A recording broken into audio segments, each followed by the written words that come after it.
ஓம் நமச்சிவாய. வணக்கம். அமாவாசை என்றாலே நம் முன்னோர்களை வணங்க உகந்த நாள் ஆகும். அவைகளுள் மிகவும் சிறப்பு வாய்ந்த அமாவாசைகள் புரட்டாசி மாதம் வரக்கூடிய மகாலய அமாவாசை, தை அமாவாசை மற்றும் ஆடி அமாவாசை ஆகியன ஆகும். இன்று 29/1/2025 புதன்கிழமை தை அமாவாசை தினமாகும்.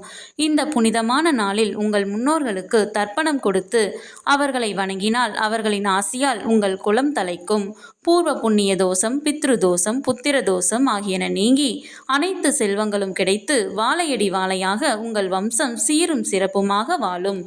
தோஷமுள்ளவர்கள் மட்டுமல்ல, அனைவரும் உங்கள் முன்னோர்களை வணங்கி அவர்களின் ஆசியை பெறுவது உங்களுக்கு புண்ணியமாகும். குலதெய்வத்தையும் முன்னோர்களையும் வணங்காது மற்ற தெய்வங்களை வணங்குவதில் பயனில்லை. இன்று இந்த புண்ணிய நாளில் அனைவரும் நமது முன்னோர்களை வணங்கி அவர்களின் ஆசியை பெறுவோம். நன்றி.